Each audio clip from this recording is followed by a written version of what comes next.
एक कत्ल की वारदात जहां कुछ घंटे बाद ही मुजरिम पकड़ा जाता है, पर सभी सबूतों के होते हुए भी पुलिस और कानून दोनों उससे सजा देने में नाकाम हो जाते हैं। दोस्तों, हमारी आज की मूवी थड़म की कहानी एक ऐसे ही केस के बारे में है। थड़म एक क्राइम थ्रिलर मूवी है और IMDb पे इस मूवी की रेटिंग्स है 8.2, जो कि बहुत ही बढ़िया है। दोस्तों, स्वागत है आपका अपने मूवी एक्सप्लेनेशन चैनल कपी द स्टोरी टेलर पे। चलिए दोस्तों, अब बिना किसी देरी के चलते हैं मूवी की कहानी की ओर। मूवी की शुरुआत में हम एलिल और उसकी गर्लफ्रेंड दीपिका को देखते हैं। एलिल एक कामयाब सिविल इंजीनियर होता है। एलिल और उसकी गर्लफ्रेंड दीपिका की लाइफ काफ़ी अच्छी चल रही होती है और वो दोनों काफ़ी जल्दी शादी करने वाले होते हैं। दूसरी तरफ हम केविन को देखते हैं, जो हूबहू एलिल की तरह दिखता है और वो एक कॉनमैन होता है। केविन बहुत ही शार्प होता है और कम पढ़ा लिखा होने के बावजूद उसे कानून की काफ़ी जानकारी होती है। नेक्स्ट सीन में हम अनंती को देखते हैं, जो कि एक साधारण परिवार से होती है, जिसे केविन का ही एक टीम मेंबर बेवकूफ बना के 1 लाख रुपए लेने की फिराक में होता है। पर जब केविन को पता लगता है कि अनंती ने ये पैसे काफी मुश्किल से इकट्ठे किए हैं, तो वो उसे यह पैसे वापस कर देता है। दरअसल केविन कॉनमैन तो होता है, पर वो हमेशा करप्ट लोगों को ही ठगता था। दूसरी तरफ हम एलिल और दीपिका को देखते हैं और हमें पता लगता है दीपिका कुछ दिनों के लिए दोस्तों के साथ वेकेशन पर जा रही है। इधर अनंती को केविन की सच्चाई पता लग जाती है कि वो सब मिलकर उसका बेवकूफ बना रहे होते हैं, पर साथ ही वो केविन को पसंद करने लग जाती है, क्योंकि अगर केविन चाहता तो जब वो 1 लाख रुपए लेकर आई थी तो वो उसे रख सकता था, पर उसने ऐसा नहीं किया। नेक्स्ट सीन में हम देखते हैं केविन के दोस्त मुरली को वसूली वाले लोग किडनैप कर लेते हैं। दरअसल वसूली ने केविन को 9 लाख रुपए उधार दिए थे, जिसे केविन काफी समय से चुका नहीं पा रहा होता है। अब केविन काफी लोगों से पैसे उधार मांगता है, पर उसे कहीं से भी पैसे नहीं मिल रहे होते और इस बात से वो बहुत निराश हो जाता है। आखिर में केविन अनंती से 1 लाख रुपए मांगता है और अनंती केविन की सच्चाई जानने के बावजूद उसे पैसे दे देती है, पर केविन को अभी भी 8 लाख रुपए और चाहिए होते हैं मुरली को छुड़ाने के लिए।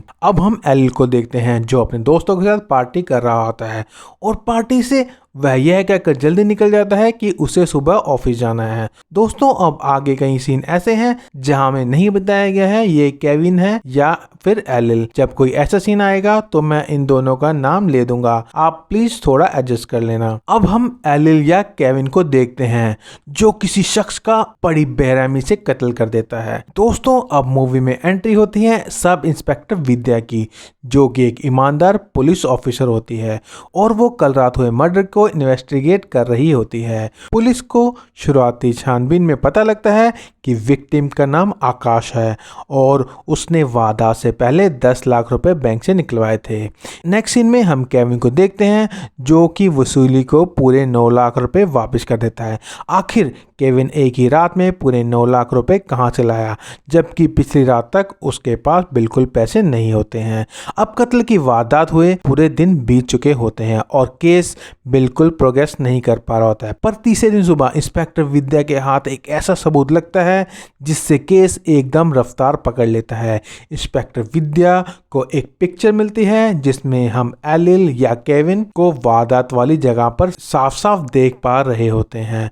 अब कहानी में एंट्री होता है इंस्पेक्टर गोपाल कृष्णन की, जो पहले तो इस केस में ज्यादा दिलचस्पी नहीं ले रहा होता, पर जैसे ही उसे पता लगता है कि एलिल की फोटो वारदात वाली जगह पर मिली है, वो इस केस में काफी इंटरेस्ट लेने लग जाता है। अब इंस्पेक्टर गोपाल कृष्णन एलिल की फोटो सभी थानों में भिजवा देता है और एलिल की गिरफ्तारी का ऑर्डर कर देता है। दरअसल इंस्पेक्टर गोपाल कृष्णन और एलिल की पुरानी दुश्मनी होती है और अब इंस्पेक्टर गोपाल कृष्णन एलिल को किसी भी कीमत पर जेल भेजना चाहता था। एलिल और इंस्पेक्टर दुश्मनी के बारे में हमें कहानी में आगे बताया जाएगा। अब पुलिस एलिल को अरेस्ट कर लेती है। इंस्पेक्टर गोपाल कृष्णन एलिल से पूछता है कि तुम रात के ठीक 10:30 बजे पार्टी से यह बोलकर निकल गए थे कि तुम्हें सुबह ऑफिस जल्दी जाना है, पर अगले दिन तुम ऑफिस गए ही नहीं और साथ ही तुम उस रात सुबह 3 बजे अपने घर पहुंचे थे, जबकि तुम्हें अपने घर रात के 11 बजे ही पहुंच जाना चाहिए था। एलिल इसका जवाब देते हुए पुलिस को बताता है घर आते समय उसका टायर पंचर हो जाने की वजह से वो घर लेट पहुंचा था। दोस्तों, हम देखते हैं कि पास ही के थाने के पुलिस इंस्पेक्टर गोपाल कृष्णन की भेजी फोटो के बिना पर केविन को अरेस्ट कर लेती है।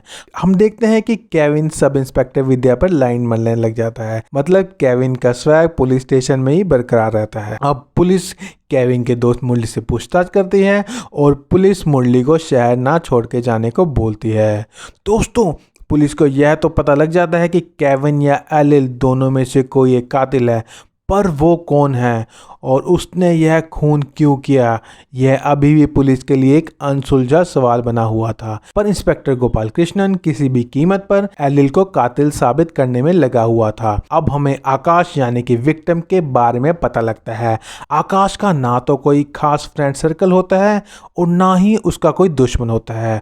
उसका सिर्फ एक ही स्कूल टाइम का फ्रेंड होता है और आकाश उससे भी काफ़ी कम मिलता था। अब उसका दोस्त बताता है आकाश काफ़ी नॉर्मल इंसान था और उसकी लाइफ के बारे में बताने के लिए कुछ खास नहीं है, पर स्कूल टाइम में वो एक लड़की को लाइक करता था, पर वो लड़की उसे पसंद नहीं करती थी। पुलिस एलिल, केविन और आकाश में कोई लिंक नहीं ढूंढ पा रही होती है, जिस वजह से पुलिस बिल्कुल हताश हो चुकी होती है, क्योंकि एक फोटो की बिना पर केविन या एलिल में से मुजरिम कौन है यह साबित कर पाना नामुमकिन है। अब केस एक जगह पर रुक सा जाता है, पर तभी केस एक रोमांचक मोड़ ले लेता है। दरअसल फोरेंसिक टीम को वारदात की जगह पर एक बाल मिलता है जो ना तो आकाश का होता है और ना ही वहां पर आने जाने वाले किसी व्यक्ति का होता है। अब कहानी में पहली बार केविन और एलिल का आमना सामना होता है और दोस्तों, वो आपस में इस तरह से लड़ते हैं जैसे कि वो दोनों एक दूसरे की जान ले लेंगे।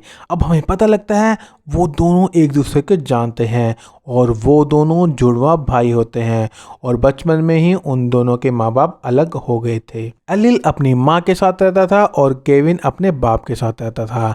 एलिल की माँ बहुत ही अच्छी, दयालु और इंटेलिजेंट होती है, पर उसे जुआ खेलने की बुरी लत होती है। इसी लत की वजह से केविन की माँ पर कर्जा हो जाता है और वो सुसाइड कर लेती है।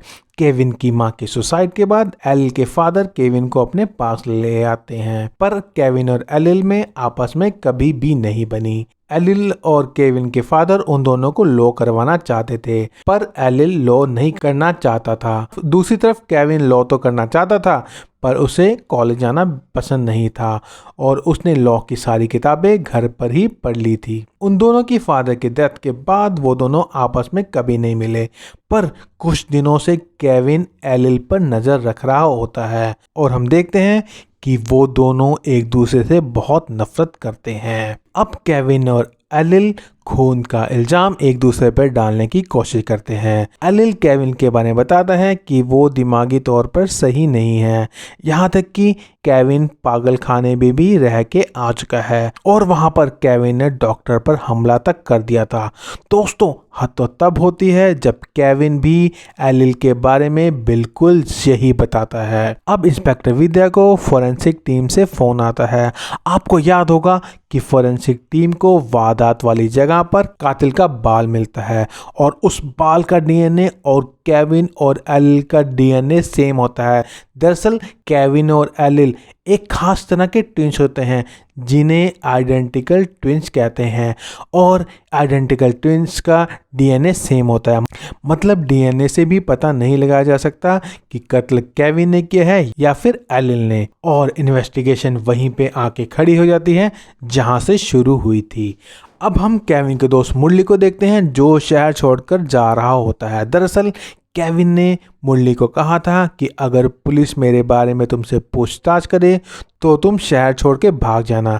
जब मुरली केविन से पूछता है कि तुमने वसूली के पैसे कैसे लौटाए, तो वो मुरली की बात को टाल देता है। दोस्तों, इधर हमें पता लगता है कि आकाश ने कुछ दिनों पहले ही बैंक से पूरे 12 लाख रुपए निकलवाए थे, पर छानबीन के दौरान पुलिस को आकाश के घर पर कोई पैसे नहीं मिले थे। वसूली के पैसे वापस कर देना और आकाश के यहाँ से पैसे चोरी हो जाना। इससे यह लग रहा होता है कि जरूर पैसों के लिए केविन ने आकाश का मर्डर किया है। इधर इंस्पेक्टर गोपाल कृष्णन एलिल को केस में फंसाने की पूरी कोशिश कर रहा होता है। दोस्तों अब हमें इंस्पेक्टर गोपाल कृष्णन और एलिल की दुश्मनी का राज पता चलता है। दरअसल इंस्पेक्टर गोपाल कृष्णन की लड़की की लव मैरिज एलिल के दोस्त से हुई थी। एलिल का दोस्त और इंस्पेक्टर गोपाल कृष्णन की लड़की दोनों बालिग होती है, जिस कारण इंस्पेक्टर गोपाल कृष्णन एलिल या फिर उसके दोस्त का कुछ नहीं बिगाड़ पाया। पर अब इंस्पेक्टर गोपाल कृष्णन के पास एलिल को परेशान करने का एक बहुत अच्छा मौका था। दोस्तों अब हमें पता लगता है कि कत्ल वाली रात केविन ने 10 लाख रुपए जुए में जीते थे और वसूली का उधार उसने उन्हीं पैसों से चुकाया था। यह बात सुनते ही इंस्पेक्टर गोपाल कृष्णन बहुत खुश हो जाता है, क्योंकि अगर केविन बेकसूर है तो सारा का सारा इल्जाम एलिल पर जाएगा। पर इंस्पेक्टर गोपाल कृष्णन का एलिल को फंसाने का इरादा तब नाकाम हो जाता है जब वो टैक्सी ड्राइवर जिसने एलिल की कत्ल वाली रात मदद की थी, वो पुलिस स्टेशन पे एलिल के फेवर में अपना बयान देता है।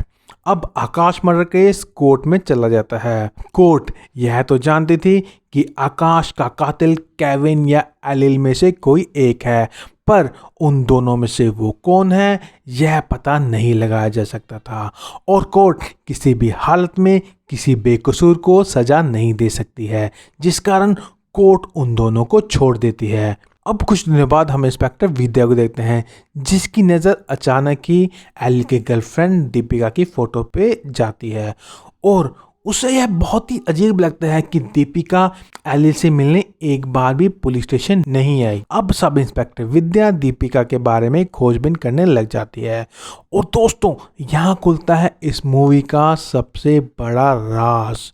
आपको याद होगा कि आकाश स्कूल में किसी लड़की को बहुत लाइक किया करता था और वो लड़की आकाश को पसंद नहीं किया करती थी। दोस्तों वो लड़की कोई और नहीं बल्कि दीपिका होती है। दरअसल आकाश दीपिका पर नज़र रख रहा होता है और जब वो दीपिका को एलिल के साथ देखता है तो वो यह सहन नहीं कर पाता और दीपिका का किडनैप कर उसका मर्डर कर देता है और जो 12 लाख रुपए आकाश ने अपने बैंक अकाउंट से निकलवाए थे वो उसे पुलिस को देकर केस रफा दफा करवा देता है और दीपिका के मर्डर का बदला लेने के लिए एलिल ने ही आकाश का मर्डर किया था। दोस्तों आपको याद होगा कि एलिल और केविन दोनों एक दूसरे पर मेंटल हॉस्पिटल में एडमिट होने का आरोप लगा रहे होते हैं। हमें यह पता चलता है कि वो दोनों ही एक साथ मेंटल हॉस्पिटल में एडमिट थे और मेंटल हॉस्पिटल की रिपोर्ट के मुताबिक वो दोनों चाहे एक दूसरे से कितनी भी नफरत करें, पर जब उन दोनों में से किसी एक पे भी मुसीबत पड़ेगी तो वो दोनों एक हो जाएंगे। अब हम कुछ दिनों के बाद एलिल और केविन को देखते हैं। केविन एलिल को बताता है कि मैं तुम्हें काफ़ी दिनों से फॉलो कर रहा था और मुझे पता था कि तुम दीपिका के मर्डर को जिंदा नहीं छोड़ोगे, पर मैं यह भी जानता था कि तुम कहीं ना कहीं जरूर फंसोगे, इसलिए मैंने अपने आप को जानबूझकर अरेस्ट करवाया और साथ ही सब इंस्पेक्टर विद्या का ध्यान भी मैंने अपनी तरफ जानकर खींचा ताकि वो तुम्हें बचाने की कोशिश करे। अब एलिल केविन को कहता है कि सब इंस्पेक्टर विद्या को कभी ना कभी सच जरूर पता लग जाएगा। एलिल इसके जवाब में कहता है कि अब इससे कोई फर्क नहीं पड़ता क्योंकि सब इंस्पेक्टर विद्या ने ही टैक्सी ड्राइवर से झूठी गवाही दिलवाई थी। अगर वो दोबारा से एक केस ओपन करती है तो वो खुद ही फंस जाएगी। दोस्तों इसी के साथ हमारी कहानी यहीं पे ख़त्म हो जाती है। मैं आशा करता हूँ कि आपको यह कहानी ज़रूर पसंद आई होगी। आपको यह वीडियो कैसा लगा मुझे प्लीज़ कमेंट करके ज़रूर बताएं। अगर आप इस चैनल पर नए हैं तो चैनल को सब्सक्राइब ज़रूर कर ले ताकि आपको ऐसे ही एंटरटेनमेंट की डोसेज मिलता रहे। और मैं अपने सभी पुराने सब्सक्राइबर्स का हमारे चैनल को इतना प्यार देने के लिए बहुत बहुत शुक्रिया अदा करता हूँ। दोस्तों आज के लिए बस इतना ही। मिलते हैं अगली वीडियो में एक ऐसी ही रोमांचक कहानी के साथ। तब तक गुड बाय।